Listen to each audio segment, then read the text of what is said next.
നടൻ ഷൈൻ ടോം ചാക്കോ പ്രതി ഒരു കൊക്കൈൻ കേസ് ഉണ്ടായിരുന്നു. അപ്പൊ അതിൽ നിന്ന് ഷൈൻ ടോം ചാക്കോയെ വെറുതെ വിട്ടിരുന്നു. പക്ഷെ അതിൽ പോലീസിന് കനത്ത വീഴ്ച ഉണ്ടായെന്ന് വിചാരണ കോടതി അതിരൂക്ഷമായി വിമർശിച്ചിരിക്കുകയാണ്.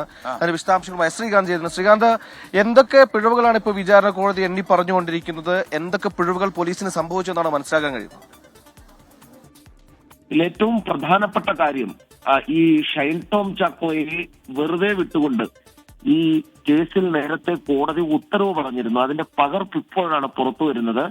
ആ ഘട്ടത്തിൽ തന്നെ പോലീസിന്റെ വീഴ്ചയാണ് ഷൈൻ ടോം ചാക്കോയെ വെറുതെ വിടുന്നതിന് കാരണമായത് എന്ന് വാർത്തകളും നമ്മൾ നൽകിയിരുന്നു. ഇപ്പോൾ അത് ശരിവെക്കും വിധമാണ് ഉത്തരവ്, അതിന്റെ പകർപ്പ് ഇപ്പോൾ കിട്ടുന്നത്. ഇതിൽ പറയുന്നത് ഇങ്ങനെയാണ്: കേസ് സംശയാതീതമായി തെളിയിക്കാൻ പ്രോസിക്യൂഷന് കഴിഞ്ഞില്ല.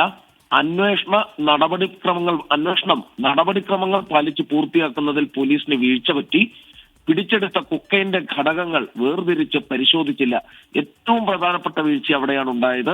കോടതിയിൽ ഇത് തെളിയിക്കണമെങ്കിൽ അതിന്റെ ഘടകങ്ങൾ വേർതിരിച്ച് പരിശോധിച്ച് വേണം അതിന്റെ റിപ്പോർട്ടടക്കം നൽകാൻ. അത് പോലീസ് ചെയ്തില്ല എന്നാണ് കോടതി പറയുന്നത്. അത് ബോധപൂർവമാണോ എന്നുള്ള കാര്യത്തിൽ കോടതിക്കും സംശയമുണ്ട്. മറ്റൊന്ന്, രഹസ്യ വിവരം ലഭിച്ചുവെന്ന വാദം പോലീസ് പട്രോളിംഗ് സംഘം കോടതിയിൽ തള്ളിപ്പറഞ്ഞു എന്നുള്ള കാര്യം കൂടി ഇപ്പോൾ പുറത്തു വരുന്നുണ്ട്. അതായത് രഹസ്യ വിവരത്തിന്റെ അടിസ്ഥാനത്തിൽ പരിശോധന നടത്തി എന്നുള്ളതായിരുന്നു നേരത്തെ പറഞ്ഞിരുന്നത്. അത് കോടതിയിലെത്തിയപ്പോൾ അവർ